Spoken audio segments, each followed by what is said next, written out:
అందరికీ నమస్కారం. గీతమ్మ కథల ప్రపంచానికి స్వాగతం. నేను గీతావాణి. ఇప్పుడు మనం నిరంతర త్రయం అన్న బుచ్చిబాబు గారి సంకలనం నుండి కథలు చదువుకుంటూ ఉన్నాం.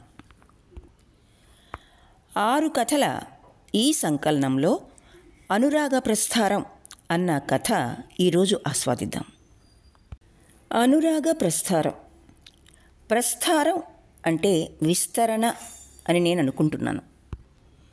ఈ కథలో శోభాసుందరి నుండి నాయకునికి, అతని భార్య కామాక్షికి అనురాగం విస్తరించి వారి కాపురం మెరుగుపడి వారు సంతానవంతులు కావడం, అలాగే వీరి అనురాగ విస్తరణతో మరో జంట శోభాసుందరి మరియు విద్యాసాగర్ల అనురాగం కూడా విస్తరించి వారిద్దరూ కూడా కథాంతంలో కలిసిపోవటం కనిపిస్తుంది. ఇక ఈ పుస్తకం గురించి 2 మాటలు చెప్తాను.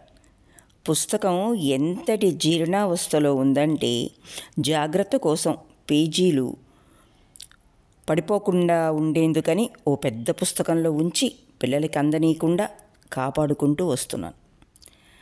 చిట్ట చివరి పేజీ అయితే అంచులు కొరుకు తినేసినట్లు పోయింది. నిలువున కొన్ని పదాలు నా సొంతవి ఊహించి ఆ పేజీని పూర్తి చేసుకొని ఇదిగో ఇలా కథను సంతృప్తికరంగా పూర్తి చేస్తున్నాను. మరో మాట, ప్రకటించిన విధంగా నేను 15-20 రోజుల విరామంలోనే ఉన్నాను. అయితే బుచ్చిబాబు గారి 5వ కథ అనురాగ ప్రస్థారం 3 వంతులకు పైగా పూర్తి అయి ఉండింది. దాన్ని మరికాస్త సమయం తీసుకుని పూర్తి చేసి ఈరోజు విడుదల చేస్తున్నాను. ఇంకా ఈ సంకలనంలో ఒకే ఒక కథ మిగిలి ఉంది. దాన్ని వీలుని బట్టి ప్రసారం చేస్తాను. ఇప్పుడు కథలోకి. అనురాగ ప్రస్థారం ప్రారంభం. సృష్టిలో ఏ ఇద్దరూ ఒక్కలా ఉండరు. అంతేకాదు, ఏ ఇద్దరి శీలము, ప్రవర్తన, మనస్తత్వము ఒక్కలా ఉండవు. సృష్టి వైచిత్ర్యం అంటే ఇదేనేమో అనిపిస్తుంది. మానవ జాతిలో ఇంతటి వైవిధ్యం ఉన్నప్పటికీ మనుషుల్ని తెగల కింద, జాతుల కింద, కూటాల కింద విడదీసి వారి వారి ప్రవృత్తులను బట్టి ఫలానా తెగకు చెందిన వ్యక్తులుగా వర్ణించి అంతస్తు నిర్ణయించి విలువ కట్టి విడిచేయడం సాధ్యమవుతోంది సాంఘిక చరిత్రకారులకి.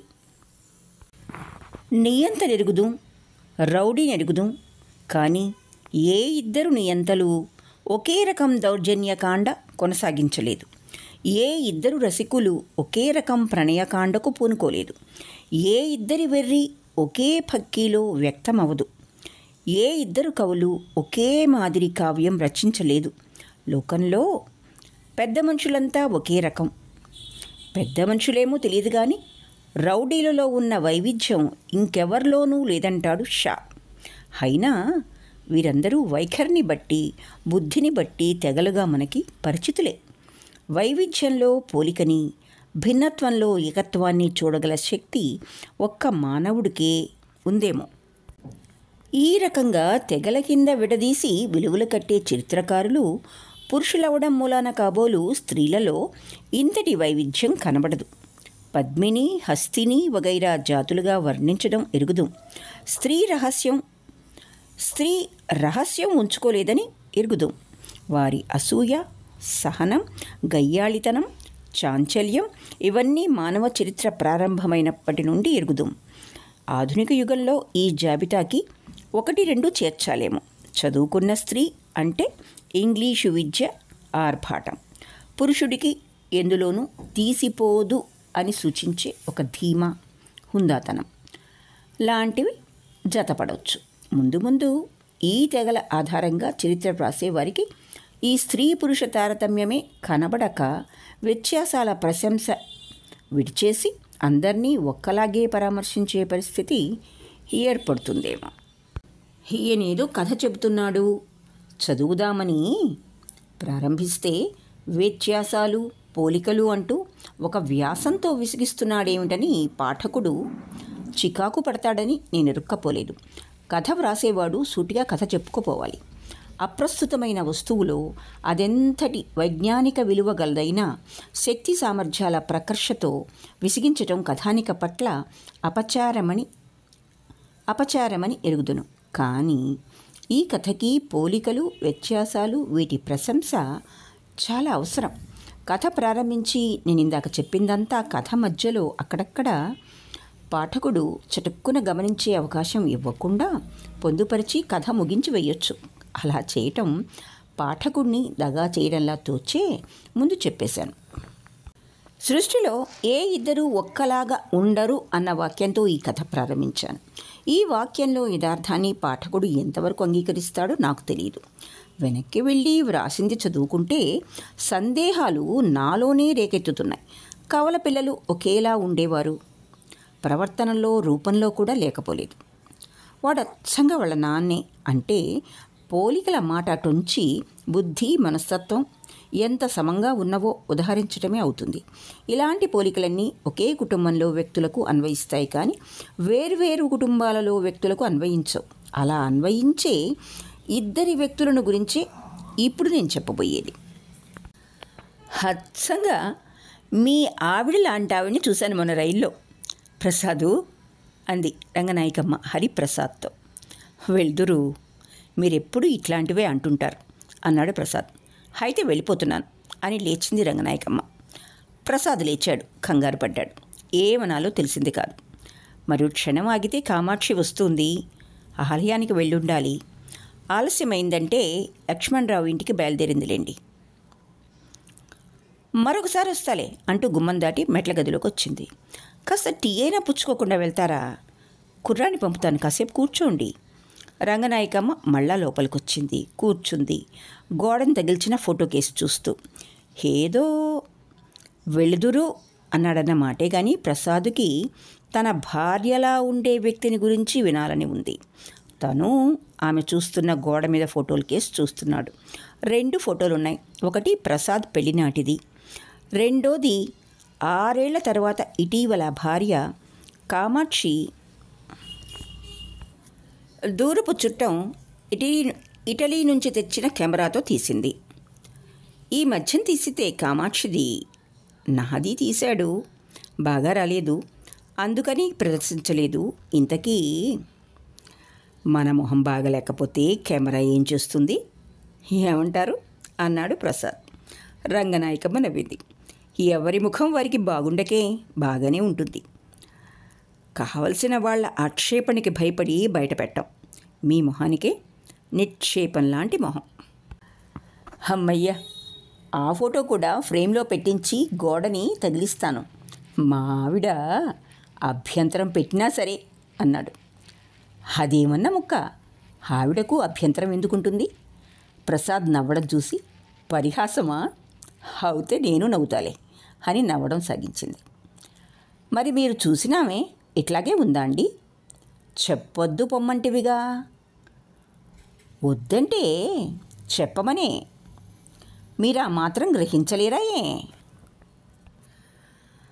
రంగనాయకమ్మ వయస్సు 50, లావు, తగ్గ ఎత్తు, మెడ నిండా నగలు, గుండ్రని మొహం, మెలితిప్పి బిగించి కట్టిన జడకుప్పు, అందులో చామంతి పూలు, జీవితంలో పేచీలు సమస్యలు ఎరుగని వాగ్ధోరణి, అడక్కపోయినా సలహా ఇచ్చే హుందాతనం వ్యక్తపరిచే మనిషి.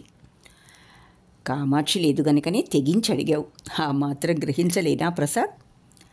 మీరెరుగరు, కామాక్షి మునుపటికి మళ్ళీ కాదు, చాలా మారిపోయింది. మీరు చూసి 3 ఏళ్ళు అయిందేమో. నాకు చెప్తావెందుకోయ్? ఆ మాత్రం అసూయ లేకపోతే ఆడదే కాదు, దానికి సిద్ధపడి దిగమింగుకొని మగవాడే మారుతాడు. మా ఆయన్ని చూశాగా, నువ్వు అంతే. అచ్చంగా కామాక్షి కళ్ళు, ఛాయ, జుట్టు వంకులు, ఎత్తు, పొడుగు, ఆఖరికి నడక కూడా అంతా కామాక్షి. కామాక్షి అనుకుని పలకరించా. అతనెక్కడా అని అడిగాను. తెల్లబోయిద్ది, సమాధానం లేదు. ఏమిటి చెప్పమా అని తెల్లబోయాను నేను. నేను అక్కడికే అన్నాను. ఉలకదు పలకదు. రైలు దిగుతూ చెప్పింది. వాళ్ళది కాకినాడట. మెడికల్ కాలేజీలో చదువుతుందిట. పొరపాటయింది. మా ప్రసాద్ భార్య కామాక్షి అనుకున్నాను. ఫలానా ప్రసాద్ అని నిన్ను గురించి, అదే నువ్వు గాయకుడవని చెప్పాను. ఆమె నవ్వింది. ఇట్లాగే ఆమెని కామాక్షి అనుకుని ఇదివరలో 2-3 పలకరించి పొరపాటు సర్దుకున్న వృత్తాంతం చెబితే ఆశ్చర్యపోయి కామాక్షితో చెప్పియాలని వచ్చా. ప్రసాదు ఆ వ్యక్తిని ఊహిస్తూ ఏమీ సమాధానం ఇవ్వలేదు. కుర్రాడు తెచ్చిన టీ త్రాగి లేచింది రంగనాయకమ్మ. మరి వెళ్ళొస్తా. అచ్చంగా కామాక్షి కళ్ళే ధగధగ మెరిసిపోతూ నిలబెట్టే చూపులు. ఇంతకీ ఆమె పేరు చెప్పారు కాదు అన్నాడు ప్రసాద్. చూసావా ఎంత తెలివి తక్కువదాన్నో, పేరు అడగనే లేదు అని వెళ్ళింది. ఆనాటి సంభాషణతో కథ ప్రారంభమైంది అనొచ్చు. జీవితంలో సంఘటనకి తుది మొదళ్ళు స్ఫుటంగా ఉండవు. కథానికలో కూడా ఉండక్కర్లేదన్న నినాదం రష్యన్ రచయిత చెకోవ్తో ప్రారంభమై ఆధునిక రీతుల్లో తుది మొదళ్ల విషయం అట్లా ఉంచి అసలు వస్తువే లోపించే స్థితి ఏర్పడింది. సరే, ఇదంతా ఈ కథకి అప్రస్తుతం గనక ప్రారంభం ఉన్నదని మాత్రం చెప్పి విడిచివేస్తాను. కామాక్షిలాగా ఉన్నామెను చూసిన మరో 2 స్నేహితులు ఆ వ్యక్తిని వర్ణించడంతో ప్రసాదులో వింత ఊహలు రేగుతున్నాయి. ఆమెను చూడాలని ఉంది. తన భార్యగా గాక మరో వ్యక్తిగా తటస్థపడటం ఊహలో వింత అనుభవం. అది యథార్థమైనప్పుడు తనెట్లా తట్టుకుంటాడు? ఓవేళ ఇదంతా అతిశయోక్తేమో. అచ్చంగా అల్లా ఉండేవారు సృష్టిలో ఉండరు. కానీ రంగనాయకమ్మ పొరబడే ఘటం కాదు. ప్రసాదులో కొత్త రకం వేదన బయలుదేరింది. అందుకు కారణం లేకపోలేదు. ప్రసాదులో కళా తృష్ణ చాలా ఉంది. సంగీతం అభ్యసించాడు. కాలేజీలో కచేరీలు చేసి గాయకుడిగా గొప్ప భవిష్యత్తు గల వ్యక్తిగా పేరు తెచ్చుకున్నాడు. తర్వాత లా చదువు పూర్తి చేసి ప్రాక్టీస్ పెట్టాడు. కామాక్షిని చేసుకున్నప్పుడు అతని వయస్సు 24, ఇప్పుడు 31. ఈ 7 సంవత్సరాలలోనూ గాయకుడిగా పైకి రాలేదు. అతను లలిత సంగీతం బాగా సాధన చేసిన రోజుల్లో శాస్త్రీయ సంగీతం లోపించింది అన్నారు జనం. శాస్త్రీయ సంగీత సాధన చేసిన రోజుల్లో లలిత సంగీతం కావాలన్నారు. కంఠం శ్రావ్యంగా ఉన్నా టెక్నిక్ చాలదని కొందరు. టెక్నిక్ ఎంత బాగుంటేనే గాత్రం బాగుండాలయ్యా అని మరికొందరు చేసిన విమర్శనలతో అభిరుచి సన్నగిల్లి వెనక ఉన్న ఆ కాస్త పేరు కూడా వినపట్టం అరుదైపోతుంది. దానికి బదులు మరో రకం పేరు ప్రచారంలోకి వస్తూ ఉంది. కామాక్షి భర్తగా చెప్పుకుంటున్నారు ప్రసాద్ని. కామాక్షిలో ఒక్కటే విశేషం ఉంది. అది ఆమె సౌందర్యం. పెళ్లినాడు ఆమె వయస్సు 19. బంగారం లాంటి శరీరఛాయ, తీగ లాంటి మనిషి, కత్తి లాంటి నడుం, చరిత్రలో చీకటి గుహలు, వాటిల్లో ఆరిన కాగడాలు, పగటిని చీకటి చేసే వెన్నెల లాంటివి స్మరణకొస్తాయంటారు కొందరు ఆమె జుట్టును చూచి. రేకులు విప్పని మందారం మొగ్గ ఆమె నోరు. గులాబీ రంగుతో మెరిసే పల్చటి చిగుళ్ల కింద తళుక్కుమనే పళ్ళ వరుస. చిరునవ్వుతో వింతగా మెలికలు తిరిగే బుగ్గల కింద గీట్లు. పెదవుల కొనలో పడే లేత వంపులు చూసిన వారు కలకాలం స్మరించుకుంటారుట. వీటన్నిటికంటే చెప్పుకోదగింది ఆమె కళ్ళలో తళుకు. రెప్పల కింద ఏదో వెలుగు. వెన్నెల పిలుపుకి ఊగిపోయే సముద్ర కెరటంపై నురుగులో వెలుగు. సంధ్యకి సిగ్గుపడి కళ్ళు మూసుకుంటే చందమామ చక్కిలి గింతకి ఉలిక్కిపడి ఒక్కసారి కళ్ళు తెరిచిన ప్రకృతి కన్య చూపులో వెలుగు. ఏవేవో చెప్తారు కామాక్షి కళ్ళల్లో సౌందర్యం గురించి. ప్రసాదు సంగీతం అభ్యాసం చేసి కీర్తికాంతని అన్వేషించిన మొదటి రోజుల్లో ఆమె చక్కదనం గురించి పట్టించుకోలేదు. 7 ఏళ్ళు గడిచినాయి, సంతానం కలగలేదు. సంగీతం మరుగున పడింది. ఏదో అసంతృప్తి. ఖర్చు కాని కొన్ని శక్తులు అతన్ని నలువైపులా నెట్టుతున్నాయి. కానీ తలుపులు మూసి ఉన్నాయి. అవి బయటపడే మార్గం కనబడదు. ప్లీడర్ వృత్తి మీద మనసు లగ్నం కావటం లేదు. అతనికి ఆ నల్ల కోటంటేనే తలనొప్పి. ఆ కాలరు, ఆ గబ్బిలం కోటు విప్పి దూరంగా పడేసే వరకు అతనికి తోచదు. సాయంత్రం క్లబ్బు, చీట్లాట. క్లబ్బులో ఎన్నో సమావేశాలు, ఉత్సవాలు జరిగినా అతని సంగీత కచేరీ ఏర్పాటు చేయాలని ఉబలాటపడిన వారు కనబడరు. కొత్తలో 1-2 సంవత్సరాలు అతని కచేరీకి కామాక్షి కూడా వచ్చి ప్రేక్షకుల్లో కూర్చునేది. ఇప్పుడు ఆమె రావటం లేదు. అందుకని కచేరీలు ఏర్పాటు చేయడం మానుకున్నారా? ఏమో, ఎవరు చెప్పగలరు? ప్రజల అభిరుచుల మీద తీర్పు చేసేటంత తీవ్రమైన అసంతృప్తి ఇంకా రాలేదేమో అతనిలో. ఆ రోజున కోర్టు నుంచి ఇంటికి వెళ్లకుండా తిన్నగా క్లబ్బుకి వెళ్ళి రాత్రి 8ంటికి ఇంటికి చేరుకున్నాడు హరిప్రసాద్. ఆ కోటు, కాలరు తీసేసి స్నానం చేసి వరండాలో ఈజీ చైర్లో కూర్చున్నాడు. కామాక్షి మందహాసం చేసి పలకరించి కోర్టు విశేషాలు ఏమిటని అడిగింది. ఏముంటాయి? ఏం లేవు. ప్లీడర్లు గబ్బిలాలైతే జడ్జి ఎలుగుబంటి, క్లయింట్లందరూ కాకుల రెట్టలు, పబ్లిక్ ప్రాసిక్యూటర్ గుడ్లగోబ. సరే, ఇవన్నీ ఎప్పుడు విన్నవేగా. అతనిలో విసుగు గమనించింది. నేను చెప్పనా విశేషం? ఇందాక మన ఇంటికి శోభాసుందర్ వచ్చింది. ఇప్పుడిప్పుడే వెళ్ళారు. ఆవిడ రంగనాయకమ్మ గారును అని అతను ఏమంటాడో విందామని ఆగింది కామాక్షి. ఆవిడెవరు? అదే అచ్చంగా నాలాగుండే ఆవిడ. ఉందా? ఏమీ లేదు. రంగనాయకమ్మ కల్పన. ఆవిడ లావు, నాకంటే కాస్తంత పొట్టేమో కూడా. వీసమంతా మెల్ల. మెడిసిన్ పూర్తయి ఇక్కడ హాస్పిటల్లో 4 నెలల పాటు ట్రైనింగ్కి వచ్చిందట. ఆవిడకి 30 పైమాటే. నాకింకా 25 ఏళ్ళు నిండందే. అవునవును, అందరికీ ఏళ్ళు కలుస్తూ ఉంటే మనకి తగ్గిపోతూ ఉంటాయి. నాకప్పుడే 32 వస్తోంది. అందులోంచి 7 తీసి నీ వయసుకి. ఇంతకీ 25 దాటాక అసలు వయసు ఎంతో చెప్పిన స్త్రీ సృష్టిలోనే లేదులే. మెల్లకన్నా ఏమోనండి, బాగా కనబడింది తల పక్కకి వంచినప్పుడు. ఆవిడ విషయం రంగనాయకమ్మ మీతో చెప్పిందటగా. నాతో మీరు చెప్పనే లేదు అంది కామాక్షి. అవును, ఆ మధ్య అన్నట్లుంది. ఏముంది పెద్ద చెప్పేటందుకు? చెప్పకపోతే ఒక్క మెల్లకన్నుతో విడిచేశావు. చెబితే గుడ్డిదవునేమో కూడా. మీరే చూసి మెచ్చుకొని గానం చేయండి. కామాక్షి చివాల్న లేచి లోపలికెళ్ళింది. ఆ రకం అలక నిత్యము అతను ఎరుగున్నదే. మొదట్లో బుజ్జగించి బ్రతిమలాడేవాడు. అలవాటు పడిపోయి అది కూడా మానుకున్నాడు. రంగనాయకమ్మ తనతో చెప్పినట్లు తను ఆమెతో ఎందుకు చెప్పలేదో ఆలోచిస్తూ పత్రిక చూస్తున్నాడు.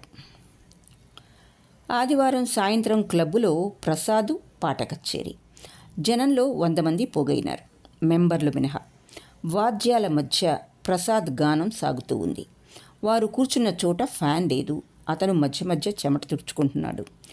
ఎగదువ్విన క్రాఫింగ్ నుదుటి మీదకి కాడలుగా విడిపడుతుంది. లాల్చీ, పంచకట్టు, సిల్కు కండువా వేసుకున్నాడు. 6ంటికి దీపాలొచ్చాయి. కళైన మొహం ప్రసాదుది. కళ్ళు మూసుకుని ఆలపిస్తుంటే తన్మయుడైన కళాజీవిగా సభకి ఒక శోభని కూరుస్తాడు. కళ్యాణి రాగ ప్రస్తారంలో పల్లవి జోరుగా సాగుతోంది.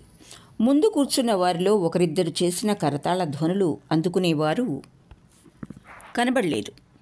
జనం పల్చబడ్డారు. మరొక్క అంశంతో ముగించ నిశ్చయించి సరస్వతి రాగంలో అనురాగములే ప్రారంభించాడు. కళ్ళు మూసుకొని తన్మయుడై చాలాసేపు గానం చేసి కళ్ళు తెరిచి చూశాడు. హాల్లో సగం పైగా జనం ఉన్నారు. కరతాళ ధ్వనులు చేస్తున్నారు. చివరి వరుసలో బెంచీ మీద ఆరంభంలో తను చూడని స్త్రీ ప్రేక్షకులు కొందరు కనిపించారు. జనం లేచి వెళ్తున్నారు. వాద్యాల వ్యక్తులు వాద్యాలను సర్దుకుంటున్నారు.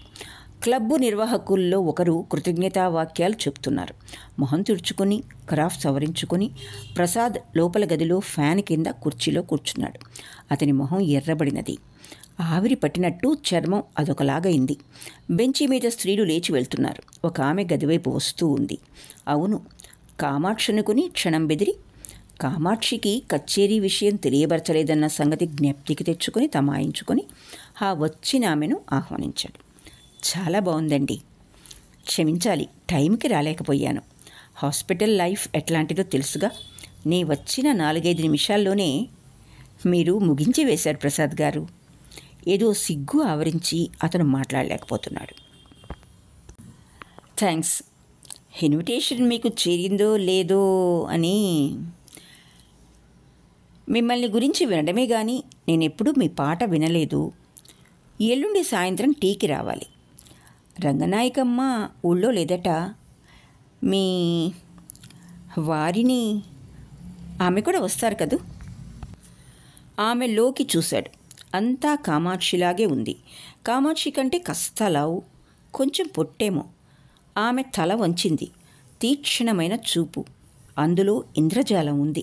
ఆ చూపు ప్రసరించిన చోటంతా లోహాన్ని అయస్కాంతం లాగినట్లు చలనం లేక లొంగి ఉంటుంది. కంటి పాపలో దట్టమైన నలుపు లేదు. తేనెలా తేలిపోయి ఊదా రంగులోంచి వచ్చిన నలుపు. అందుకే కాబోలు కామాక్షి మెల్ల అని వ్యాఖ్యానించింది అమాయకురాలు. థ్యాంక్స్. అలాగే. శోభా సుందరిని ఇంటి వైనం చెప్పి వెళ్ళింది. ఎర్రటి పట్టు చీర మీద తెల్లటి మల్లె మొగ్గ డిజైన్ చీర. వంపులు తిరిగి నుదుటి మీదికి జారే చిరు వెంట్రుకల కూర్పుగల జుట్టు ముడి, ఒంటి రంగుతో కలిసిన పసిడి రంగు జాకెట్టు. వెళ్తుంటే వెనక భాగం వంపులు లయతో కదిలే దృశ్యం చూస్తూ వెళుతుంటే వెనక భాగం వంపులు లయతో కదిలే దృశ్యం చూస్తూ కుర్చీలో ఉండిపోయాడు ప్రసాద్. మర్నాడు కచేరీ ప్రశంస తెచ్చింది కామాక్షి. నాకు చెప్పలేదుగా. నువ్వు రావని తెలుసు, అందుకే చెప్పలేదు. ఆవిడొచ్చిందటగా, అందుకేగా నాకు చెప్పకపోవటం. ప్రసాద్ ఏమీ మాట్లాడలేదు. తల వంచుకొని కూర్చున్నాడు. అచ్చంగా నాలా ఉందా? అవును, మొదట చూడగానే నువ్వే అనుకున్నాను. అందంగా ఉందా? లేచి దగ్గరగా వెళ్ళి జడను స్పర్శిస్తూ మొహం తన వైపుకు తిప్పుకున్నాడు. నీ ఎంత అందమైంది. నాది మెల్లకనంటారా ఏం కర్మ? కామాక్షి మూతి ముడుచుకుంది. అప్పుడే ప్రసాద్కి మరింత ఆకర్షణీయంగా ఉంటుంది. కానీ ఆ నోట్లోంచి వెలువడే పలుకులకి అదిరి ఆ చక్కదనం నిదానంగా తిలకించే అవకాశం అతనికి కలగదు. మెల్ల కాదు, ఊదా రంగులో కంటిపాప నలుపు. ఓరగా చూచినప్పుడు ఆ యాంగిల్లో అలా కనిపించవచ్చు. అయినా అందమైన కళ్ళే. మాట్లాడారా? ఆమె పలకరించింది. నేను నమ్మాలనే మీరు చెప్పే మాట. ఇన్విటేషను రహస్యంగా నాకు చెప్పకుండా పంపించుకున్నారుగా. ఇందులో రహస్యమేముంది? క్లబ్ వారు హాస్పిటల్ డాక్టర్లు అందరినీ ఆహ్వానించారు. ఏమంది? సంగీతం మెచ్చుకుందా? ఆహా, చివర్లో వచ్చింది వినలేదుట. ఇంకా ఇంకేం లేదు. భుజం మీద చెయ్యి తొలగించి లోపలికెళ్ళి మంచం మీద పడుకుంది కామాక్షి. వెనకాలే వెళ్ళాడు. ఎందుకు కోపం? నాకేం కోపం లేదు అని లేచి వచ్చే కన్నీటిని కొంగులో నిలుపుకుంటూ వంటింటి వైపు వెళ్ళింది కామాక్షి. ప్రసాద్కి ఏమీ అర్థం కాలేదు. ఆడది ఎందుకు ఏడుస్తుంది? ఏదైనా అవాంతరం జరిగి ఆపదొస్తే, ఎవరికైనా జబ్బు చేస్తే, అపచారం జరిగితే ఏడవడం అతనికి తెలుసు. ఎన్నో అర్థం కావు అతనికి. వాటిల్లో ఇదొకటి. మర్నాడు దోవ కనుక్కొని శోభాసుందరింటికి వెళ్ళేసరికి 6 దాటింది. గుమ్మం దాటి లోనికి ఆహ్వానించింది ప్రసాద్ని. ఆమె రాలేదా? తల పంకించాడు. మీకోసం 5 నుంచి వెయిట్ చేస్తున్నాం. కొందరు ఫ్రెండ్స్ని కూడా పిలిచాను. ఇప్పుడిప్పుడే వెళ్ళారు. ఇంకా మీరు రారనే నిశ్చయం చేసుకున్నాను సుమ్మండి. క్షమించాలి. ఆ వీధిని ఈ వీధిని చెప్పడం, అలా వెళ్ళడం, తీరా మీ ఇల్లు కాకపోవడం, చటుక్కున పట్టుకోలేకపోయాను. అది ఆలస్యం. వరండా ముందు పూల మొక్కలున్నాయి. క్రింద సమంగా కట్ చేసిన గడ్డి, లాన్. 4-5 కుర్చీలున్నాయి. బల్ల మీద టీ సరంజామా. 2 కూర్చున్నారు. ఉండండి, క్షణంలో వస్తాను. టీయా కాఫీయా? ఏదైనా సరే. ఆమె లోపలికెళ్ళింది. నల్ల రంగు పల్చటి చీర, సన్నని గులాబీ బోర్డర్ తెల్లటి జాకెట్టు, చేతికి వాచ్, 2 జడలు, మెళ్ళో నగలే లేవు.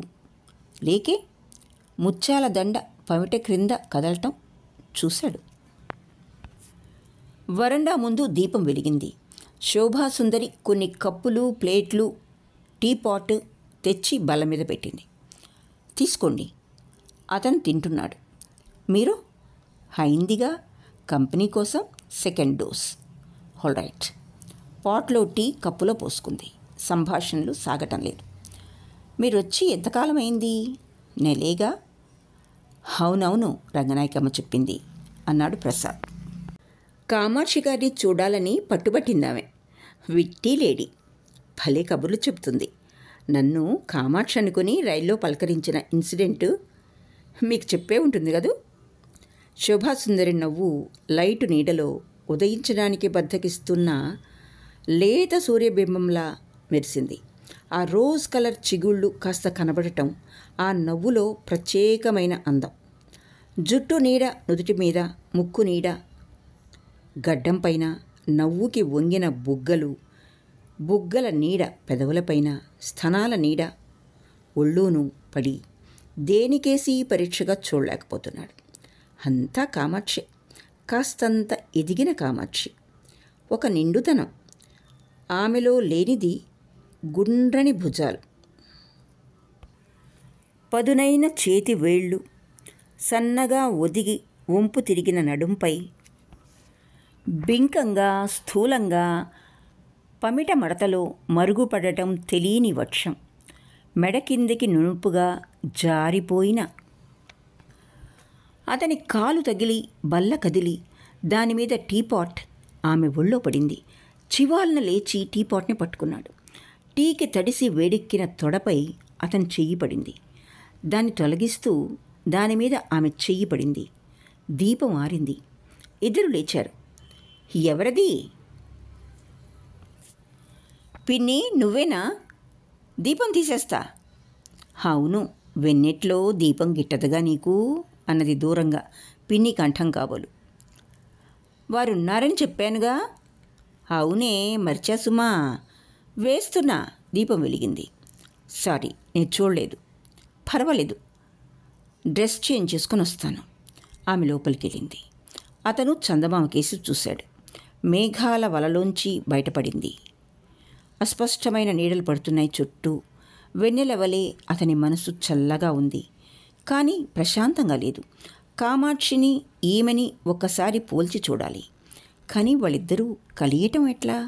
ఎప్పుడైనా శోభాసుందరిని తనింటికి పిలవాలి. ఈ చీర కట్టుకోవడం అంటే ఎట్లాగో ఉంటుందండి అందామె. ఏ, మొన్న మీ ఇంటికి వచ్చినప్పుడు ఆమె ఈ రంగు చీర వేసుకున్నారు. అప్పటినుంచి భయంగానే ఉంది. భయం ఎందుకు అంటే అని వాక్యం చివర చేర్చలేకపోతున్నాడు ప్రసాద్. అలా అనాలని అనిపించడం లేదు. మీ ముందు మరీ అదోలా ఉంటుంది. 5-6 పర్యాయాలు జరిగింది. కామాక్షి అనుకుని నన్ను పలకరించటం, కాదని నేను చెప్పటము. మిమ్మల్ని గురించి విన్నాను. మీరు గాయకులట. అప్పటి నుండి మిమ్మల్ని, ఆమెని చూడాలనుండేది. ఈ ఊరొచ్చాక అది వీలైంది. డిసప్పాయింట్ అయ్యారా? ఏమో, నేను ఆ విషయం ఆలోచించలా. ఆమెలా ఉన్నానని అనుకోవటం లేదు. వారు వీరు అంటే తప్ప. ఆవిడవి చాలా అందమైన కళ్ళు, మంచి ఛాయ, పెద్ద జడ. ఆ మధ్య జబ్బు చేసి నా జడ ఊడిపోయిందనుకోండి. మీకేమనిపిస్తోంది అడగొచ్చా? నాకు ఎట్లాగో ఉంది. కాస్తంత పోలిక ఉన్నమాట నిజమే. కానీ మీ దగ్గర ఇప్పుడున్నట్లు చూస్తే ఆమె జ్ఞాపకం అంటే ఆమెను చూస్తున్నట్లు అనిపించడం లేదు. ఆమె తల కాస్త పక్కకి ఉంచి నవ్వింది. అలా వంచి నవ్వటం అలవాటు కాబోలు. అలా నవ్వినప్పుడే ఆ పళ్ళ చక్కదనం అతన్ని కలవరపెడుతోంది. ఏ వస్తువుకేసి కేంద్రీకరించి చూడకుండా పరధ్యానంగా చూచినప్పుడు రెండు పాపలు మధ్యకి రాక కదలటం వల్ల కాబోలు కామాక్షి మెల్ల అని విమర్శించింది. ఆ విమర్శకి కళ్ళు లేవు. మళ్ళా ఆమె కళ్ళలోకి చూచాడు. ఆమె తల వంచుకుంది. కామాక్షి కళ్ళే అందమైనవి. ఈమె కళ్ళల్లో లేని ఒక వెలుగు ఆమె కళ్ళల్లో ఉంది, ఒప్పుకోవాలి. కళ్ళు బాగుండగానే సరికాదు, వాటిని వినియోగించడంలో ఉంటుంది అందం. ఆ నేర్పు, ఆ మెలకువ శోభాసుందరిలో ఉన్నాయి. ఆలయంలో స్తంభం మీద చెక్కిన ప్రాచీన శిల్పంలా స్తబ్దుగా ఉంటే శిల్పికి నచ్చొచ్చు. కామాక్షి అట్లాంటిది. కదలిక, సజీవమైన ఒక వయ్యారం, లాలన అవి ఉన్నాయి శోభలో. కారణం చెప్పమంటారా? ఉలిక్కి పడ్డాడు ప్రసాద్. మీరు రోజూ చూస్తూ ఎరిగి ఉన్న భార్య కావటమే. నేను దూరపు కొండను. అవునా? మీరెట్లా గ్రహించారు? నా మొహం గ్రహింపు, ఊహ. కొన్ని సందర్భాల్లో అవతలి వారి మనసులో ఏముందో ఇట్టే తెలిసిపోయినట్లు అనిపిస్తుంది. కామాక్షి చాలా చక్కనిది. ఊరికే అందంగా ఉండడం చాలదనుకుంటా. ఆ అందాన్ని ఎలా చెప్పాలో తెలియడం లేదు. సరిగ్గా వినియోగించడంలో, పోనీ ప్రయోగించటంలోనూ ఉంది. కవి మామూలు పదాలనే అందంగా ప్రయోగిస్తాడు. ఏమో గందరగోళంగా ఉంది. మరి నేను వెళ్ళనా? లేచాడు. అప్పుడే మీ సంగీతం వినాలనుకున్నాను. సాయంత్రం స్నేహితుల్ని కూడా అందుకే ఆహ్వానించాను. మరో అవకాశం ఉందంటారా? అది మీరు చెప్పాలి. నాకే నేను ఎప్పుడు పడితే అప్పుడు సిద్ధమే. ఉండండి, అక్కడి దాకా వస్తాను. ఇద్దరూ లేచారు. ఆమె లోపలికి వెళ్ళింది. ప్రసాదు మండువాలోకొచ్చి గదులు ఇల్లు పరకాయిస్తున్నాడు. ముందు గది తలుపు మీద చెయ్యి ఆనించి నిలబడ్డాడు. ఎవరో చటుక్కొని తలుపు మూశారు లోపల నుండి. ఆ రెండు తలుపుల మధ్య వేలు నలిగి నెప్పి సూచిస్తూ కేక వేశాడు హరిప్రసాద్. శోభాసుందరి బయటకొచ్చింది ఏమిటంటూ. ఏం లేదు, తలుపు సందులో వేలు నలిగింది. మా పిన్ని వేసిందేమో తలుపు. ఆమెకు మా చెడ్డ భయం. దీపాలు తీసేయడం, తలుపులు ముయ్యడం అంటే మహా ఇష్టం. ఉండండి, డాక్టర్నిగా చిన్న బ్యాండేజ్ వేస్తాను. లోపల నుంచి సీసాలు, కత్తెర, బ్యాండేజ్ క్లాతు తెచ్చి అతను వేలుకి కట్టుకట్టింది. ఇద్దరూ బయటికి నడిచారు. ఆమె ముందుగా నడుస్తున్నప్పుడు అతను ఒక అడుగు వెనకపడి నడుస్తున్నాడు. అతను ముందుగా నడుస్తున్నప్పుడు ఆమె ఒక అడుగు వెనకపడి నడుస్తోంది. సంభాషణ లేదు. రోడ్ల పక్క చెట్ల ఆకుల గుసగుసలు తప్ప, చెట్ల నీడల మధ్య దాగిలి మూతలాడుతున్న వెన్నెల కాంతుల మీద కాలు పడాలన్న వారి నడక వంకర టింకరగా సాగి రోడ్లు విడిచేసి కాలిబాట గుండా రాళ్ల గుట్టల కాపలా మధ్య పచ్చదనం కాపాడుకున్న పచ్చిక బయలికి చేరుకున్నారు. రాతి గుట్టల నీడలు గుండ్రంగా వారి కాళ్ల మీద పడుతున్నాయి. ఎందుకంత అవగరుస్తున్నారు? ఆయాసమా? అమ్మా, నాకు ఆయాసంగానే ఉంది అని శోభాసుందరి పైన కప్పుకున్న మఫ్లర్తో మొహం తుడుచుకుంటోంది. ఆయాసం కాదు, మీతో నడుస్తుంటే ఏదో ఎగ్జైట్మెంట్. ఓ యబ్బా, ఎందుకో చెప్పలేను. ఇదొక కొత్త అనుభవం. మీలో ఏదో ఉంది, అది నన్ను ఇలా చేస్తుందేమో. ఆ రోజు కచేరీలో కళ్ళు తెరిచి మిమ్మల్ని చూడగానే ఇంకా పాడలేక ముగించి వేశాను.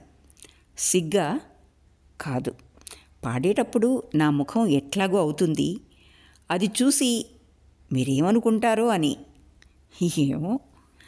ప్రసాద్ రాతి బండ మీద కూర్చుని ఆమె మొహం నీడగా సాగారి మరో రాతి బండ మీద కదలడం చూస్తూ కూర్చున్నాడు. నాలో ఏమీ లేదు, చాలా సామాన్యురాల్ని. కామాక్షి గారు ఎంతో అందంగా ఉంటారు. ఈ మెడిసిన్ చదువులో ఏముందో తెలియదు. మనిషి శరీరం పట్ల కుతూహలం కానీ అభిమానం కానీ ఉండదు. అందచందాల ప్రస్తావన వచ్చినప్పుడు నవ్వబుద్ధేస్తుంది. అద్దంలో చూసుకుంటే హస్తిపంజరమే కనిపిస్తుంది అన్నదామె. నాకట్లా కాదు. మూలపడి బూజు కట్టి పాతదైన మనసు మిమ్మల్ని చూశాక ఎక్కడికో ఎగిరిపడుతుందంటే నమ్ముతారా? ఆమె నవ్వుతోంది. నాకు మనస్సుతో పరిచయం లేదు. ఎన్నోసార్లు శరీరాలని కోశాం, మనస్సు కనబడలేదు.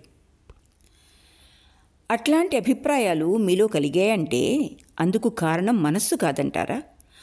రోత పుట్టించినట్లే మనస్సు ప్రేమను కూడా పుట్టించడం అసహజం అంటారా? ఆ మాట కాస్త వాడేశారా? ఆమె కళ్ళల్లో బాధ, అలక కూడా కనిపించాయి అతనికి. తల వంచి మేఘం వెనక మరుగుపడ్డ చందమామని చూస్తూ ఉంది. ఏదైనా తప్పుగా అన్నానా? ఆమె చెయ్యి పట్టుకున్నాడు ప్రసాద్. చేతిని తీసి తన 2 అరచేతుల మధ్య ఉంచి చటుక్కుని తోసేసింది. మఫ్లర్ జుట్టు మీదికి లాగి మడిచి కట్టింది. అతని చెయ్యి ఆమె గడ్డం మీద పడింది. మెత్తగా తగిలింది. చల్లగా కింద పెదవి కిందకి లాగినప్పుడు లేత చిగుళ్ళు మనిషి కంటపడని గులాబీలో లేత ఎరుపుతో మెరిశాయి. తల అటు తిప్పేసింది. మీరేమీ తప్పుగా అనలేదు. నాకు తెలీదు ప్రేమంటే. నా జీవితంలో అది లేదు. తన వెంపు తిప్పుకున్నాడు ఆమె మొహాన్ని. ఆమె కళ్ళల్లో కన్నీరు ఒక తెరలా, చందమామ మీద నల్లమేఘం పొరలా కదులుతోంది. అడగొచ్చా? ఎందుకో? నేను చెప్పలేను. సరే వెళ్దాం, లేవండి. తన చేతిని లేవటానికి ఊతగా ఇచ్చాడు. ఆమె లేచింది. మెల్లగా నడుస్తున్నారు. పోనీ ఇప్పుడుందంటే స్వీకరించేందుకు సిద్ధంగా ఉన్నారా? మీరా ప్రశ్న అడగనే కూడదు. నేను చెప్పే స్థితిలో లేను. ఇంటి దగ్గర కామాక్షి. ఆమె వాక్యం పూర్తి కాకుండానే అందుకున్నాడు ప్రసాద్. అవును, మనిద్దరి మధ్యన కామాక్షి నీడ పడుతోంది. అదొక్క నీడే కాదు. అంటే నేను అడగకూడదు కాబోలు. మెయిన్ రోడ్డు మీదకి వచ్చేశారు. చెట్ల నీడల మీద పాదాలు పడేటట్లు నడుస్తున్నారు. రంగనాయకమ్మ గారు మీకు అన్నీ చెప్పే ఉంటారు. నాకేం చెప్పలేదు. ఏముందని చెప్పటానికి? ఆమె నవ్వుతోంది. చూసారా, ఇద్దరికీ మతులు లేవు. అటు వెళ్ళడం బదులు ఇటొచ్చాం. తిన్నగా తిరిగి మా ఇంటికి. ప్రసాద్ నవ్వుతున్నాడు. ఆలోచనలో, ఎగ్జైట్మెంట్లో ఎటు నడుస్తున్నారో తెలిసింది కాదు. పర్వాలేదులేండి, మిమ్మల్ని మీ ఇంటి దగ్గర భద్రంగా విడిచేసి వెళ్తాను. అవును, నేను మిమ్మల్ని మీ ఇంటి దాకా సాగనంపుతాను. అక్కడి నుండి నన్ను సాగనంపడానికి మీరు నాతో మా ఇంటి దాకా వస్తారు. ఇలా తెల్లవార్లు తిరుగుతూ ఉందాం. ఆమె లోపలికి వెళ్ళింది. పిన్ని కాబోలు గట్టిగా గడియ వేసిన చప్పుడైంది. ప్రసాద్ ఇంటికి చేరుకునేటప్పటికీ రాత్రి 10 అయింది. ఆనాటి నుండి ప్రసాద్కి భార్య కొత్తగా కనపడసాగింది. 7 ఏళ్లుగా రోజూ ఎరుగున్న భార్యే తల వంచి చూచినప్పుడు, బాహాటంగా నవ్వినప్పుడు చిగుళ్ల ఎరుపు, బుగ్గ వంపు ఇవన్నీ కొత్తగా ఉన్నాయి. ఆలయంలో శిలాప్రతిమ కదిలినట్లయింది. శిలాప్రతిమ సంతానం కనదు. కామాక్షి అంతే. వైద్యం అయింది, తీర్థయాత్రలయ్యాయి, మొక్కుబడులు చెల్లించడం అయింది. జాతకంలో 4 సంతానం ఉన్నా ఇంతవరకు ఆ చిహ్నాలే లేవు. తన మాట ఏమిటి? పరీక్షలు చేయించుకున్నాడా? తోటివారు ఆ లోటుకి బాధ్యత భార్య మీదే వేస్తారు. మగజన్మకి ఈ సమాజంలో ఆ మాత్రం పలుకుబడి ఉంది.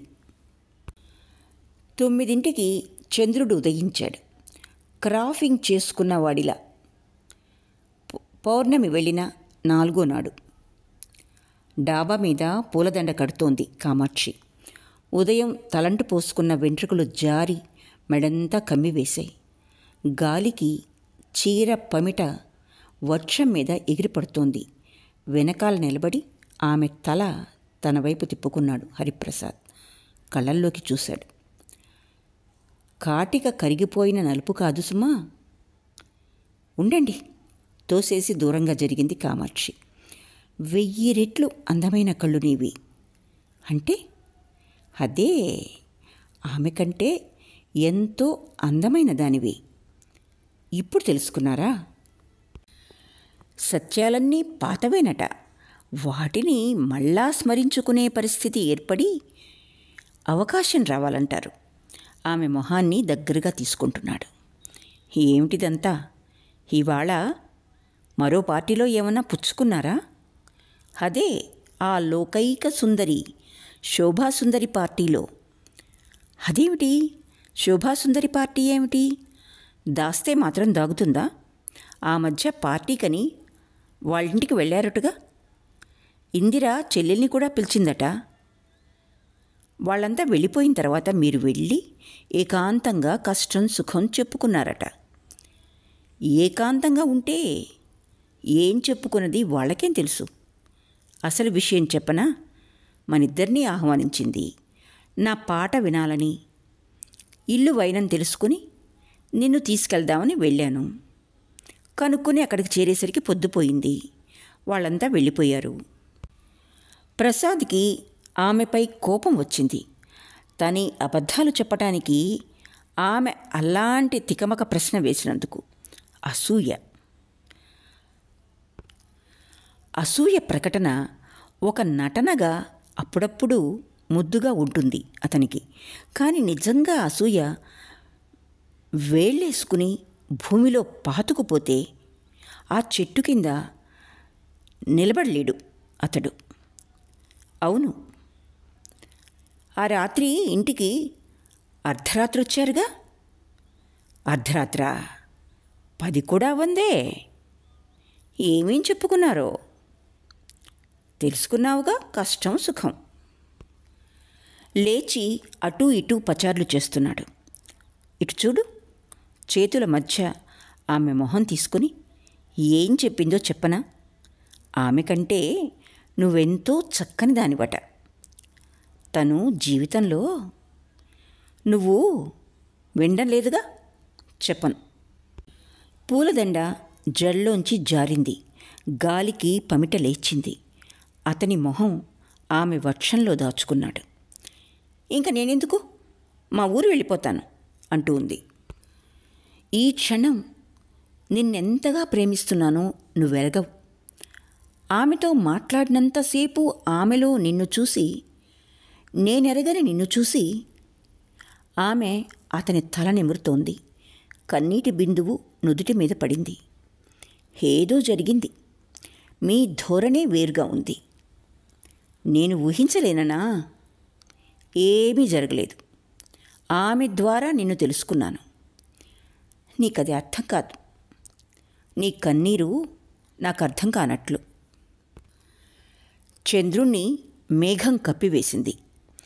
ఆమె చీర కొంగు అతని మొహాన్ని కప్పివేసినట్లు. భర్తలో మార్పుకి కామాక్షి తట్టుకుంది, హర్షించింది. అసూయగా ప్రకటించినా అతని మీద కొత్త అధికారం సంపాదించుకుంది. అతని ద్వారా ఆమెను కూడా లోబరుచుకున్నట్లుంది. అది ఆమెకు కొత్త అనుభవం. భర్త ఉండగా ఆమెతో కలిసి మాట్లాడాలనుకుంది. విజయం తనదైనట్లు ఆమెకు తెలిస్తే చాలు. ఒకమారు స్నేహితుల ఇంట్లో పార్టీకి ప్రసాద్ తను వెళ్ళినప్పుడు శోభాసుందరి కూడా వచ్చింది. కానీ వారు ముగ్గురు విడిగా మాట్లాడుకునే అవకాశం రాలేదు. వాళ్ళిద్దరి మధ్య చూపుల పరామర్శ తను గమనించి బాధపడింది. మొగాళ్లను నమ్మకూడదు. పురుషుడు తన అవసరం కోసం ఎంత ప్రేమైనా ప్రకటించగలడు. తనని నిజంగా ప్రేమిస్తున్నాడా, లేక తను అనుమానపడకుండా ఇదంతా తెచ్చిపెట్టుకున్న ప్రకర్ష? పైగా ప్రతివాడు ఆడదాన్ని నమ్మకూడదంటాడు. ఇంకెప్పుడు తను ఇట్లా రాకూడదని నిశ్చయించుకుంది. ఆ నెలంతా కొత్త కేస్ హడావిడిలో గడిపాడు ప్రసాద్. విద్యాసాగర్ ఆస్తి దావా పెద్ద వ్యవహారం. పెద్ద ప్లీడరు మాణిక్యాలరావు చేతిలో పడింది ఆ వ్యవహారం. మాణిక్యాలరావు దగ్గర ప్రసాదు జూనియర్గా పనిచేస్తున్నాడు. పార్టీలు ఆ సాయంత్రం ఊరెడుతుంటే సాగనంపటానికి తను స్టేషన్కి వెళ్ళాడు. సంధ్య కాటుకెట్టుకున్నట్లు చీకటి కమ్మింది. భూతద్దంలో చూసినట్లు ప్లాట్ఫారం లైట్లు ఎబ్బెట్టుగా ఉన్నాయి. ఏదో బండి రావాలిట, మరో గంటకు గాని రైలు కదలదట. అటు ఇటు పచారులు చేస్తున్నాడు ప్రసాద్. రిస్ట్ వాచి చూశాడు. 7 దాటింది. ఇంకా 40 నిమిషాలుంది. విద్యాసాగర్ తాలూకు జనం గార్డు పెట్టే ముందు ముగారు. వారితో ప్రసంగిస్తున్నాడు. మరో 10 నిమిషాలు గడిచింది. పేలిన తారాజువ్వల ప్లాట్ఫారం జనం రేగారు. ఎందుకో ఏం లేదు. ఒకడు కదిలితే అంతా కదలటమే. దాహంగా ఉంది. కూల్ డ్రింక్స్ కోసం ఇంజన్ వైపు నడుస్తున్నాడు. ఇంజన్ యువతల పెట్టెలో లేడీస్ కంపార్ట్మెంట్ ఉంది. దీపం వెలుగులో శోభాసుందరి కళ్ళు మెరుస్తున్నాయి. మీరా? మీరు? నేనే. మీరు? ఇద్దరు నవ్వుతున్నారు. ఫ్రెండ్స్ వెళ్తుంటే వచ్చాను. మీరు? ఇంటికి వెళ్తున్నా 2 నెలల పాటు అన్నదామె. 2 నెలలే? నాతో చెప్పకూడదు. ముందుగా అనుకోలేదు. వెళ్ళాల్సిన పరిస్థితి వచ్చింది. మా బాబయ్య ఒంట్లో బాగాలేదు. అతని మొహంలో దిగులు చూసింది. దగ్గరలో ఒక ఊళ్ళో ఉన్నామంటే ధైర్యంగా నిబ్బరంగా ఉండేది. చప్పున రండి. కంపార్ట్మెంట్లో ఫ్యాన్ తిరగడం లేదు. లోపల ఉక్కగా ఉందని బయటికి దిగింది శోభాసుందరి. ఇంజన్ వైపు నడుస్తున్నారిద్దరు. డ్రైవరు పచార్లు చేస్తూ సిగరెట్ కాలుస్తున్నాడు. ఇంజన్ దాటి ముందుగా పట్టాలు పక్కగా వెళ్తున్నారు. అక్కడంతా బొగ్గు, నుసి, రేగడి గలీజ్గా ఉంది. ఇంకా దూరంగా పట్టాలు దాటి గుట్ట దగ్గర నిలబడ్డారు. పర్వాలేదు, ఇంకా 25 నిమిషాలుంది రండి అన్నాడు. బండిలో పిన్ని ఒక్కతే వెళ్ళిపోతుంది. మీరేమో మీ ఇంటికి వెళ్తారు. నేను ఒక్కదాన్ని దిగబడిపోతాను కదూ నవ్వుతూ ఉంది శోభాసుందరి. చీర కొంగు జడ చుట్టూ కప్పి గాలికి జుట్టు రేగకుండా అదుంగుంటోంది. చీకటిగా ఉంది. చీకటి నీడలు లేవు. రెక్కలు తెగిన పక్షికి మళ్ళీ సిగ్నల్ కనబడుతోంది.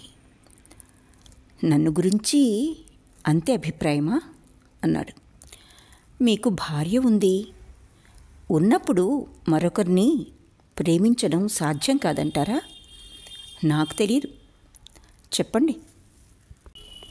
ఏంటో శోభ, ఒక్కొక్కసారి మాటలు అనవసరం. ఏమీ చెప్పుకోకుండా అంతా తెలిసినట్లవుతుంది. ఇప్పుడు నాకు అలా ఉంది అని ప్రసాద్ లేచి కాలు వంచి దాని మీద చెయ్యి ఆనించాడు. నాకు తెలుసులేండి. చెయ్యి తీసుకుంది. ఏం తెలుసు? ఏమీ తెలియదని నవ్వుతోంది. చేతిని తన బుగ్గకు రాస్తోంది. 2 చేతులు ఆమె మెడ చుట్టూ వేశాడు. నన్ను ఆమెగా భావించి కదా మీకు నా మీద ఇంతటి కారుణ్యం? ఆమెని మిమ్మల్నిగా భావించి ఆమెపై కారుణ్యం అంటే నమ్ముతారా? అది మీకే తెలియాలి. చేతులు తొలగించి దూరంగా వెళ్ళి కూర్చుంది. నేనేమీ కోరటం లేదు సుందరి. ఆమె మాట్లాడదు. తల ఉంచుకుంది. చీకట్లో కన్నీరా? అతనికి కనబడ్డం లేదు. తల పైకెత్తాడు. నుదుటిని అధరంతో తాకాడు. అమ్మయ్యా అని లేచి మొహం తుడుచుకుంది. ఏం జరిగింది? ఒక భూకంపం నుండి తప్పించుకున్నారు. మీరు ఆ మాట అంటంతో. మీరు కోరరు. కోరినా నేను ఇవ్వలేను. రంగనాయకమ్మ చెప్పలేదా? నాకు వివాహం అయింది. 8 ఏళ్ళయింది. అప్పుడు నా వయసు 21. తల్లి తండ్రి చిన్నప్పుడే పోయారు. బాబయ్య చదువు చెప్పిస్తున్నాడు. 20,000 కట్నం ఒప్పుకుని 10 ఇచ్చాడు. మిగతా డబ్బుతో నా మెడిసిన్ పూర్తి చేయమంటాడు. తనకి జబ్బు చేస్తే చూసేందుకుట. నా భర్త స్కూల్ ఫైనల్ ఫెయిల్ అయ్యాడు. నేను చదవడానికి వీల్లేదన్నాడు. ఏడాదిలో విడిచేశాడు. ఇంకా 10 నిమిషాలే ఉంది. వెళ్దామా? రైలు వైపుకి నడుస్తున్నారు. మిమ్మల్ని విడిచేసిన మనిషి ఉన్నాడంటే సృష్టి వైచిత్రికి ఆశ్చర్యపడాలి. ఎందరెందరో ప్రొఫెసర్లు నా స్నేహం కోరారు. వివాహం అయింది అని తెలియగానే దగ్గర స్నేహానికి సాహసించలేదు. మీలాగనే. ఇంజిన్ దగ్గరకు వచ్చేశారు. డ్రైవర్ లోపలికెళ్ళి కూత వేయించాడు, చీదిన తూటాల. ప్లాట్ఫారం జనం పెట్టెల ముందు మూగారు. దీపం చుట్టూ కోటి కీటకాలు మూగాయి. ఆమె పెట్టెలోకి ఎక్కింది. అతను కిటికీ మీద చెయ్యి ఆనించాడు. చేతిని అభయమిస్తున్నట్టుగా వేళ్లతో స్పర్శిస్తోంది. ఈ ఎడబాటు శరీరాలకే, మనసులకి కాదు కదా అన్నాడు ప్రసాద్ మెల్లగా. ఆమె కళ్ళలో నీరు కరిగి ద్రవమైన గాజుని గొట్టంలోంచి ఊదగా పడిన బొట్టు వలె ఒక్కటై సాంద్రత తెచ్చుకుని అతని చేతి మీద పడింది. మనస్సులకే ఎడబాటు, అదే ట్రాజెడీ. మరోసారి కూసి కదిలింది రైలు. ఓపిక లేని ఆవులింతలా ప్రసాద్ దిగడిపోయాడు. ఏవేవో తలలు, చేతులు, కాళ్ళు, నీడలు, దీపాలు, రంగులు, నవ్వులు, ఏడ్పులు, మనస్సు దిగవిడిచి సాగిపోతున్న శరీరాలు అతని ముందు నుంచి కదిలాయి. 2 నెలలు గడిచినాయి. హరిప్రసాదు విద్యాసాగర్ కేసు కాగితాలు చదివి నోట్స్ తయారు చేయడంలో నిమగ్నుడయ్యాడు. సంగీత సాధనకి వ్యవధి ఉండడం లేదు. 2-3 వాయిదాలకి మాణిక్యాలరావుతో కలిసి కోర్టులో హాజరయ్యాడు. ఊరు నుంచి రైలు దిగి ఇంటికొచ్చేటప్పటికి సాయంత్రం 7 అయింది. క్లయింటు విద్యాసాగర్ ధనికుడు. ప్రయాణాలకి కారు ఏర్పాటు చేశాడు. ప్రసాదు లోపలికి రాగానే రంగనాయకమ్మ ఎదురైంది. శుభవార్త. ఏం బహుమానం ఇస్తారు? ఉచితంగా కచేరీ చేయడం మటుకు కాకుండా. ప్రస్తుతం జడ్జి గారికి జబ్బు చేసి కేసు వాయిదా పడ్డమే మాకు కావలసిన శుభవార్త. కచేరీ చెయ్యకపోవడమే నా బహుమానం అని నవ్వుతున్నాడు. ఘటికుడివే ఏమోననుకున్నాను. ఊహించలేవా? ఉండు, కాఫీ తీసుకొస్తాను. అమ్మాయిని పిలవకు. ఏ జ్వరమా? డ్రైవర్కి కూడా కాస్త టీ ఇవ్వాలి. మాత్రం ఊహించలేవు? ఇంతేటయ్యా, ఎన్నాళ్ల నుండి ఏది కావాలని తపస్సు చేస్తున్నారో అది జరిగింది. నా మాట నమ్మకం లేదుగా. ఆవిడ నోటంటే విందురు గాని. రామ్మారా.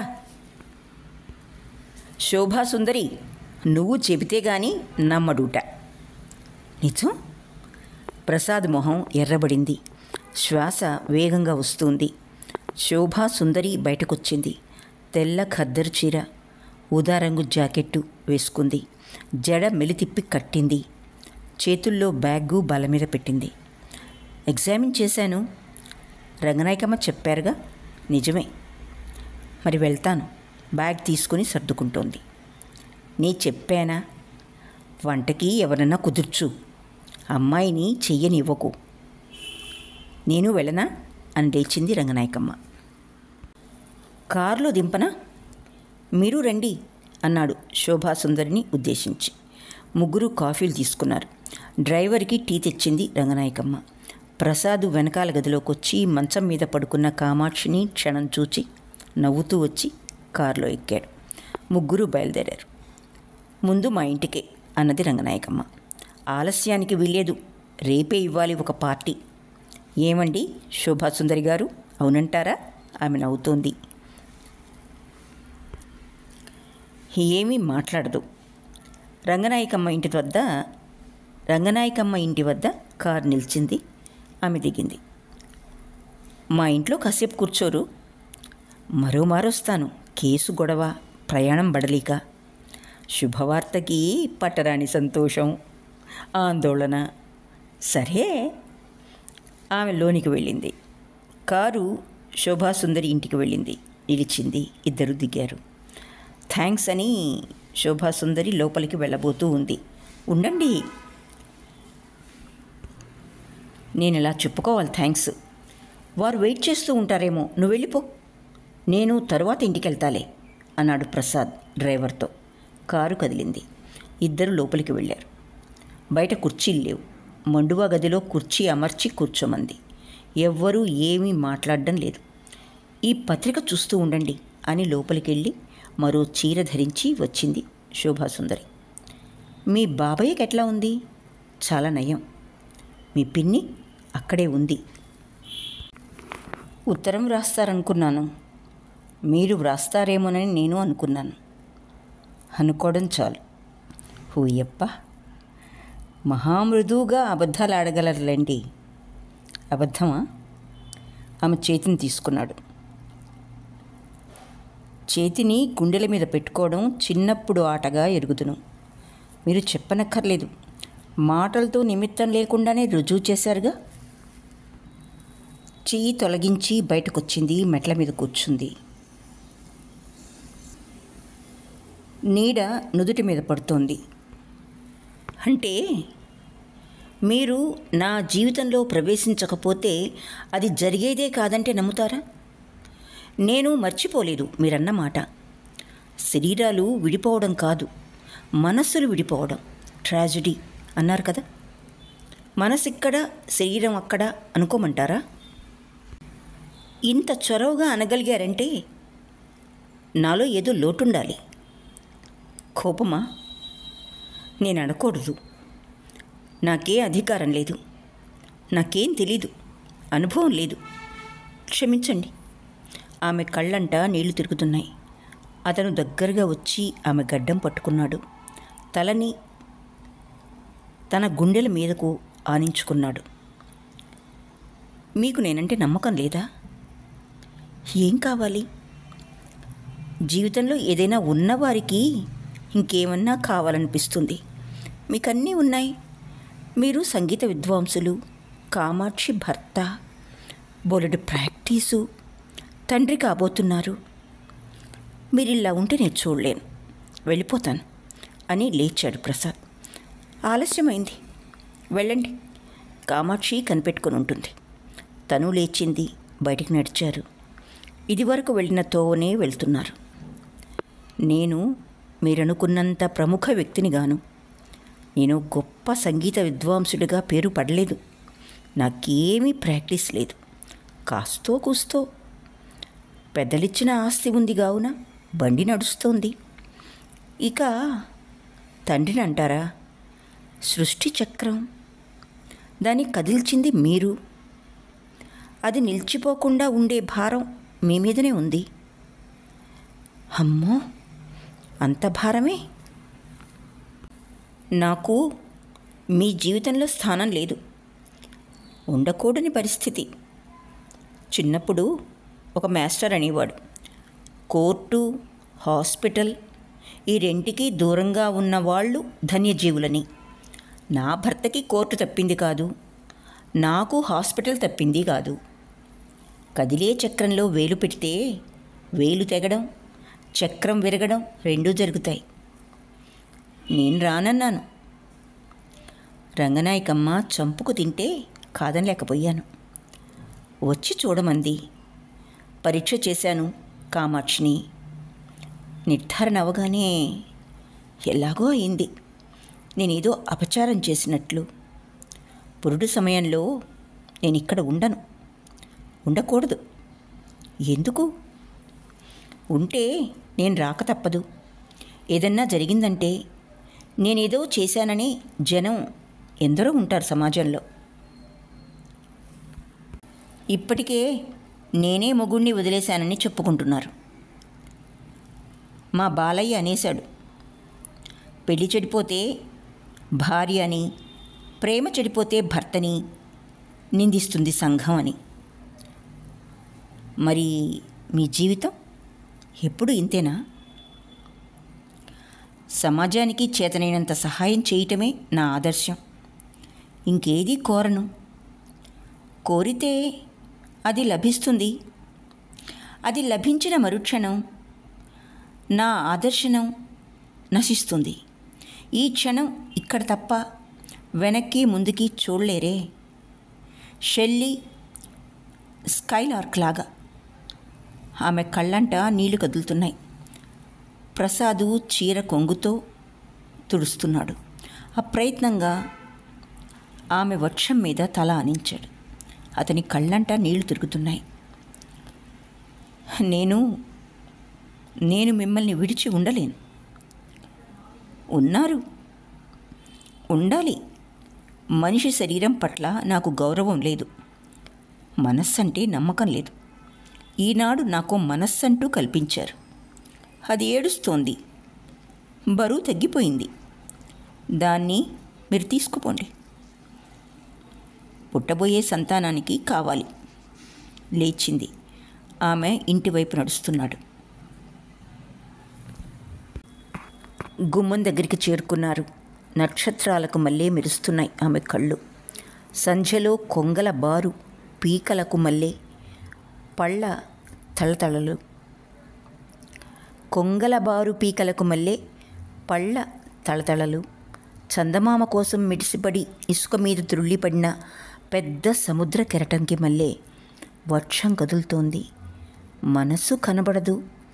ఆకాశం అంతటా ఆవరించి అంతర్ధానమైనట్లు. రంగనాయకమ్మ పట్టు మీద పార్టీ ఇవ్వక తప్పింది కాదు ప్రసాద్కి. అతనికి మనస్ఫూర్తిగా ఇవ్వాలనుంది నిజమే. కానీ శోభాసుందరిని పిలవాలా? ఆమెను పిలిస్తే పార్టీ ముగించిన తర్వాత భార్యతో కొంత ఘర్షణ తప్పదు. ఆమెను పిలిస్తే మరికొందరిని పిలవకూడదేమో. తీరా పిలిచాక శోభాసుందరి రానంటే తానెంతో బాధపడతాడు. ఇదంతా గొడవగా ఉంది. ఈ పిలుపులన్నీ రంగనాయకమ్మకి విడిచేశాడు తుదకి. ఆనాడు శనివారం. ప్రసాద్ ఇంట్లో పార్టీకి ఎక్కువగా స్త్రీలే వచ్చారు. కామాక్షి పెత్తల్లి, రంగనాయకమ్మ అతిథుల్ని కనుక్కుంటున్నారు. ఆనాడు విద్యాసాగర్ కేసు తీర్పు జరిగింది. రాజీ కుదిరి పెంచుకున్న తల్లి ఆస్తిలో 3/4 ఇతనికే దక్కింది. 40,000 రొక్కం, 16 ఎకరాల భూమి, కోర్టు ఖర్చులు సగం మినహా విద్యాసాగర్కి వచ్చినట్లు తీర్పు జరగడంతో మాణిక్యాలరావు సహాయపడిన జూనియర్లు లెక్కలతో పంపకాలతో బిజీగా హుషారుగా ఉన్నారు. వారినందరినీ తనింట్లో పార్టీకి తీసుకొచ్చాడు ప్రసాద్. జనార్దనం వీణా వాద్యం ఏర్పాటయింది. మాణిక్యాలరావు బృందం 10 నిమిషాలు గడిపి 6ంటికే వెళ్ళిపోయారు. వారిని సాగనంపడానికి రోడ్డు మలుపు దాకా వెళ్ళాడు ప్రసాద్. విద్యాసాగర్ బుష్కోటు ప్యాంటు వేసుకుని తిన్నగా హాల్లోకి వచ్చాడు. ఆకుపచ్చ రంగు పట్టుచీర, తెల్ల సిల్కు జాకెట్టు, కొప్పులో గులాబీలు, కొవ్వొత్తి వెలుగు ఆకారంలో కుంకుమ కాటుకలోంచి ధగధగా మెరిసిపోయే కళ్ళు, అందరూ ఆమెకిసి చూసేటట్లు చేసే ఒక ప్రత్యేకమైన టీవీతో కదులుతున్న కామాక్షిని చూసి విభ్రాంతుడై ఒక అడుగు వెనక్కి వేశాడు విద్యాసాగర్. హరిప్రసాద్ హాల్లోకి వచ్చాడు. మన పార్టీ కూడా రేపే. మీరు పాడాలి. నేనెప్పుడూ వినలేదు. మీరెవరిని చెప్తే వారిని పిలుస్తా. వైలిన్కి మృదంగానికి మాణిక్యాలరావు గారు ఎన్నో మార్లన్నారు గొప్పగా పాడతారని అన్నాడు విద్యాసాగర్. మరోసారి వినిపిస్తాను. ఈ దఫాకి వదిలేయండి. టైర్డ్గా ఉన్నాను. మా అందరికీ నిజంగా 1 నెల పాటు రెస్ట్ కావాలి. దాందే ఉంది. అందరం ఊటీకి వెళ్ళి 1 నెల పాటు కులాసాగా గడుపుదాం. అన్ని ఏర్పాట్లు నేను చేస్తాను. మాణిక్యాలరావుతో అంటే ఆయన ఎక్కడ తీరుతుందండి అనేశారు. నేనేం చేయను. మీరు ఏదడిగితే అది ఇవ్వడానికి సిద్ధం అన్నాడు నవ్వుతూ విద్యాసాగర్. బల మీద సామాగ్రి రుచి చూస్తున్నాడు. నేనెప్పుడూ చూడలేదు మీ వారిని. వారేగా అన్నాడు కామాక్షిని చూపుతూ. నేనెప్పుడూ చూడలేదు మీ ఆవిడ్ని. ఆవిడేగా అన్నాడు కామాక్షిని చూపుతూ. అవునన్నట్లు తల పంకించాడు ప్రసాద్. 6 బయట జరుగుతున్న వీణ కచేరీ మధ్యలో కొందరు స్త్రీలు బయటకొచ్చి సెలవు తీసుకుని వెళ్తున్నారు. గోడ గడియారం 7 కొట్టింది. చాలా థ్యాంక్స్, మరి వెళ్తాను అన్నది శోభాసుందరి. బార్డర్ లేని ఊదా రంగు కాటన్ చీర, అదే రంగు బ్లౌజు వేసుకుంది. మెడలో ఒక్క గొలుసు, చేతికి నల్ల స్ట్రాప్, రిస్ట్ వాచ్ ఉన్నాయి. హ్యాండ్ బ్యాగ్ని వేళ్లతో కదుపుతూ దీనంగా చూసింది ప్రసాద్ కేసి. రాగలిగినందుకు మిమ్మల్ని థ్యాంక్ చేయాలి. హాస్పిటల్ పనులు. వాక్యం పూర్తి కాకుండానే చిరచిర నడుచుకుంటూ వెళ్ళింది శోభాసుందరి. విద్యాసాగర్ గొంతులో ఏదో అడ్డుకున్నట్లయి గ్లాసులో నీళ్లు త్రాగి తెప్పరిల్లి,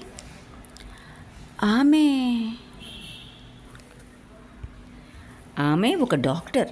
సంగీతం అంటే చాలా ఇష్టం. Kamakshi friend, family doctor. Kamakshi అక్క అనుకున్నారా? చాలామంది అలా అనుకుంటారులేండి. బాగా పోలికుంది. ఆమె గ్రేట్ బ్యూటీ. కానీ మొగుడు వదిలేశాడు. వాడో దౌర్భాగ్యుడు. చదువు అబ్బలేదుట, బోలెడు ఆస్తిట, వ్యవసాయమట, ఇంకా బోలెడు ఆస్తి కలుపుకోవాలని కోర్టులు దావాలుట. పెళ్ళాం చదువుకోకూడదుట. కట్నంలో 10,000 ఎగేశారన్న మిష మీద వదిలేశాట. ఏమిటో జీవితం. డబ్బు ఉంటే సంస్కారం ఉండదు, సంస్కారం ఉంటే డబ్బు ఉండదు.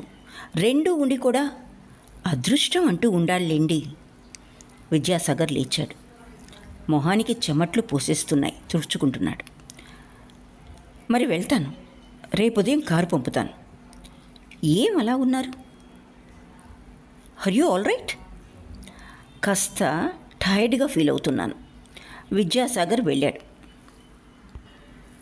తొందరగా వస్తున్న రంగనాయకమ్మని ఢీ కొనకుండా తప్పుకొని వెళ్తున్న ఆయనకేసి ఎగాదిగా చూసింది రంగనాయకమ్మ.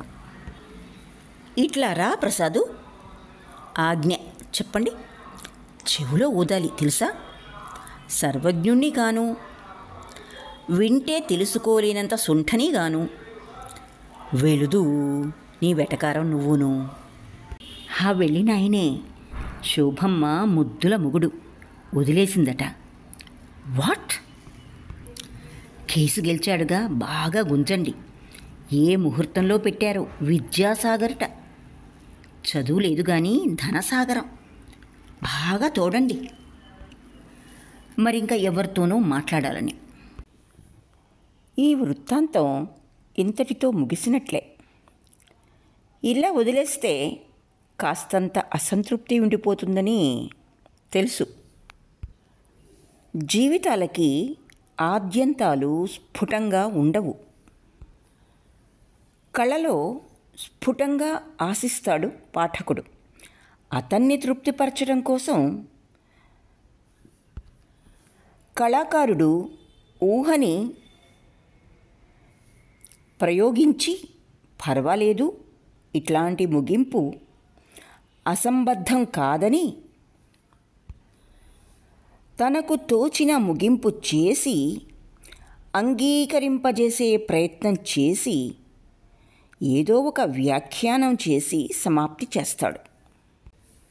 చమత్కారం గల కథకులు ఆ ఊహాగానాన్ని పాఠకుడికే విడిచేస్తారు. పాఠకుడు తన జ్ఞానాన్ని, వైజ్ఞానిక సంపదను అనుసరించి ముగింపు ఊహిస్తాడు. కానీ ఆ అసంతృప్తి మాత్రం తొలగిపోదు. పాఠకుణ్ణి ఇలా గాల్లో వదిలేయటం నాకు ఇష్టం లేదు. పైగా ఈ చర్య ఓ విధంగా అన్యాయం చేయడమే అవుతుంది గాన తరువాత వ్యక్తమైన ఈ కథ ముగింపు చెప్తాను. పుట్టటం, చావటం ఆద్యంతాలు కావనే ప్రశ్న రావచ్చు. నిజానికి ఆ రకమైన అంతాలు సృష్టికి సంబంధించినవి కానీ జీవితానికి సంబంధించినవి కావు. ఈ కథ ముగింపులో ఈ రెండూ లేవు. కామాక్షి మరో 6 మాసాలకు కానీ ప్రసవించదు. మగ శిశువో ఆడ శిశువో మనకు తెలియదు. సుఖప్రసవమైందా, తల్లి పిల్ల క్షేమమా, ఇవన్నీ సృష్టికి సంబంధించిన ప్రశ్నలు. 6 నెలల తర్వాత ఒక శుభలేఖ అందుకున్నాడు హరిప్రసాద్. తమ నూతన గృహ ప్రవేశానికి శోభాసుందరి విద్యాసాగర్ పంపిన ఆహ్వాన పత్రం. అతన్ని వచ్చి కచేరీ చేయవలసిందిగా భార్యాభర్తలు తమ సంతకాలతో వ్రాసిన ఒక ఉత్తరం కూడా ఉంది. అనురాగ ప్రస్థారం ప్రథమ అంశంగా ప్రోగ్రాంలో వేయిస్తున్నాం, మిస్ కాకండే అన్న వాక్యం ఆ ఉత్తరంలో ఉంది. సమాప్తం. ఇక్కడితో అనురాగ ప్రస్థారం అన్న బుచ్చిబాబు గారి కథ ముగిసింది. కథ మీకు నచ్చినట్లయితే లైక్ చేయండి, మీ స్నేహితులకు సన్నిహితులకు షేర్ చేయండి, మరియు సబ్స్క్రైబ్ చేసుకుని ఛానల్ అభివృద్ధిలో భాగం కండి. మరో కథ, చిట్ట చివరి కథ, నిరంతర త్రయం అన్న కథతో మీ ముందుకు వచ్చేలోగా సెలవు మరి.